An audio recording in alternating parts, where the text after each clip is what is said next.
Bali, meron tayong tanggap na iPad mini 1 Apple ID problem.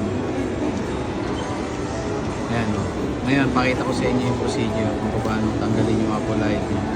Tapos bibigyan ko na rin kayo ng free serial para sa iPad mini 1 tsaka mga iPad 2 para tuwing magba-bypass kayo,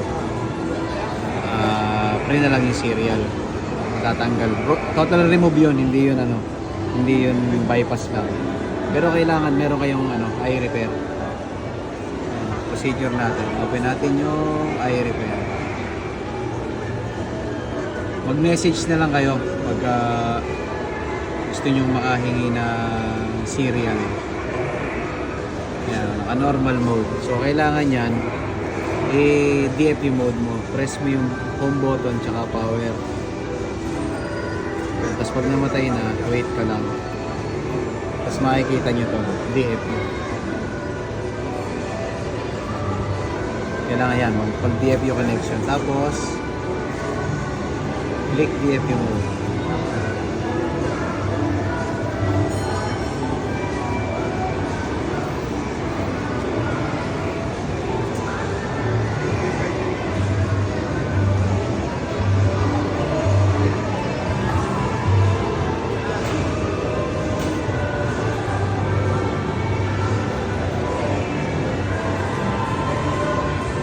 Wala yung connection.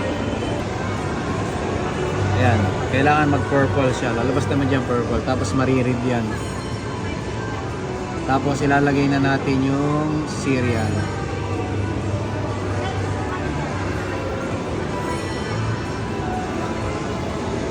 Okay.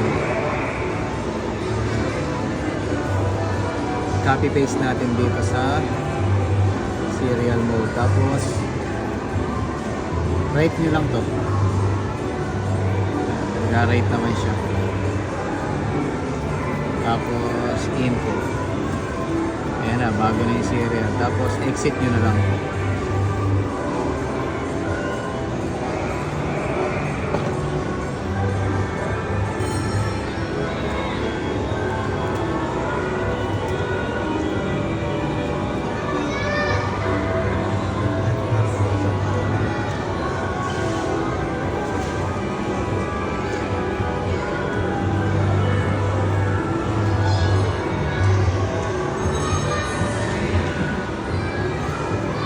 Medyo matagal bumukas.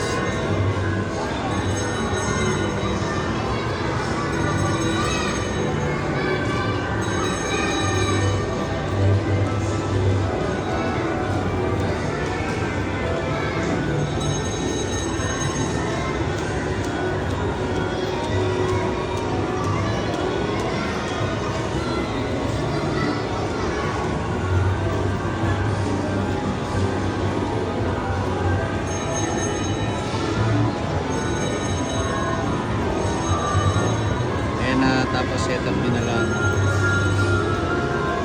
English, Philippines.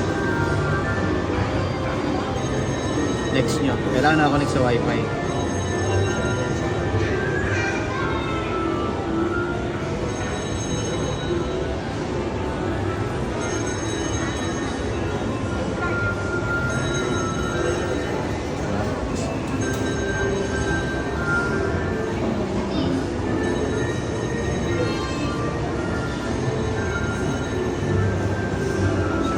Setup as new. Tapos use different. Ay, ito pala. Don't have. Tapos setup later. Don't use.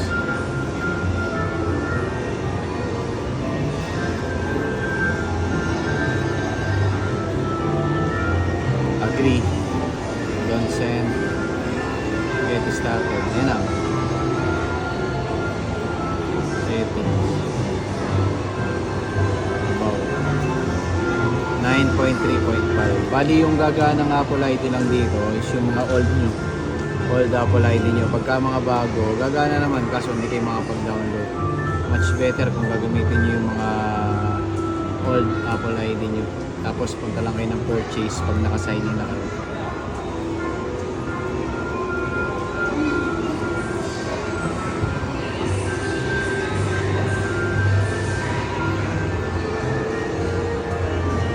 Okay na sir.